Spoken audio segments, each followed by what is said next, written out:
Hey everybody, welcome back to Levi's Locks. This is turning $100 into $1,000. Going over this past week's performance. Unfortunately, the lines didn't go well, going 1 for 4.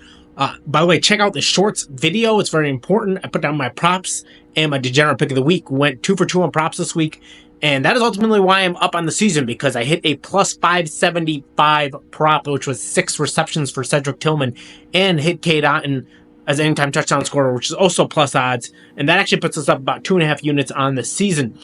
As far as this past week's lines, unfortunately, I did miss that Puka Nacua is coming back. That's on me, but I also just missed some calls, so it is what it is. Life goes on. Ultimately, we're up for the season. We're going to focus in on getting back on track, getting the lines right to match the props. So pick number 1, the Broncos, plus 9.5 against the Ravens. The Broncos have been underestimated for a while. I think some people are starting to understand they're actually relatively good, but ultimately, the Ravens are a very good team, so naturally people are going to say, you know what, give them the huge line, but plus 9.5 is a huge line. Don't forget, this Ravens offense was slowed by the Browns offense, and Denver Broncos defense is very good.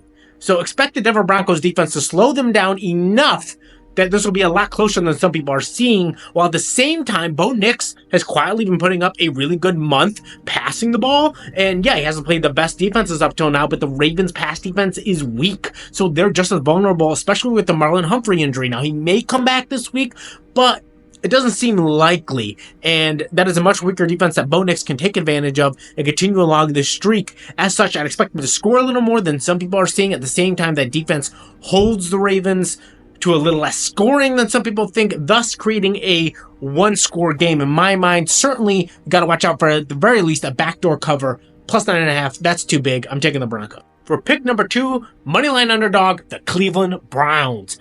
Jameis is there, that offense is back on track, their defense is legit, and they're playing the overrated Chargers. They're a good-ish team, but they're not a great team. Most of their wins have been against really poor teams. Their only good win being against the Broncos. It's a pretty good win, but ultimately, it's not like they're world beaters, and the Browns have Denzel Ward, who's a phenomenal corner. He's going to give Ladd McConkey all kinds of problems. They're going to be able to stuff the line, keep J.K. Dobbins from going off, and make it very hard on Justin Herbert to get a consistent offense going, considering McConkey's really been the one keeping this offense on life support from the receiving unit side of things.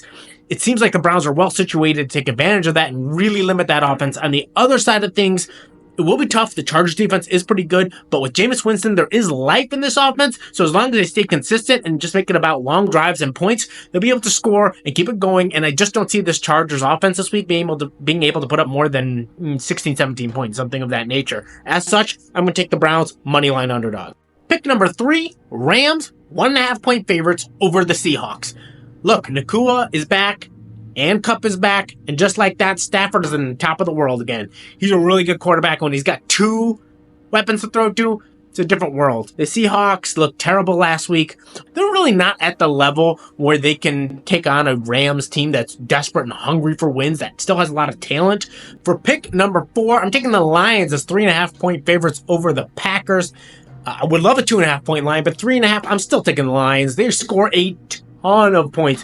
The Packers have been a little up and down. Whenever they are asked to pass a lot, it does seem like Love throws enough interceptions that's going to be a real problem against a team as good as the Lions. I will say, with Hutchinson out, that defense may start to struggle as they face a better team like the Packers, but ultimately, that Lions offense is just so good. And because of the turnover opportunities I believe Love will grant this Lions defense, Lions will come out on top and cover the spread. And lastly, pick number 5 is going to be the Saints as 7-point favorites over the Panthers. And ultimately, that's just a lot about fading the Panthers. I don't love betting on the Saints, quite frankly. And if you have a choice where to bet this week, maybe don't bet on this game at all. But overall, I got to pick 5. And my 5th one, I'm leaning towards the Saints because the Panthers just don't score a lot. In this past game, they scored 14 points. One was off a turnover by a receiver fumble, not a very likely way to get points.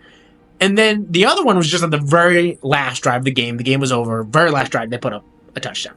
They just don't look great. And while the Saints defense has struggled, Bryce Young really hasn't done much of anything. This Panthers offense is not good, and their defense is terrible. I'd expect Spencer Rattler to want to ramp up the points because this is one of his only opportunities to do so. And the first couple games have been rough. As such, even though I think they'll do well, I don't think they're going to really slow down. I think they're going to put the foot on the neck because the coach will want to instill confidence in this offense. Not to mention, this is a very frustrated Saints team who's been on a really rough run of losses. Not to mention, particularly out of the backfield. Alvin Kamara, I expect against this Panthers defense to take advantage of them, and with Alvin Kamara able to run loose, the Saints offense will flow. They'll put up plenty of points to cover a 7-point spread against a terrible Carolina Panthers team.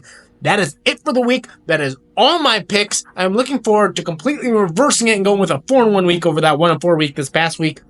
And look out for my shorts video. I've hit my last 4 props. So 2 last week, 2 this week. They're all plus money odds. So make sure to look for it coming out this week.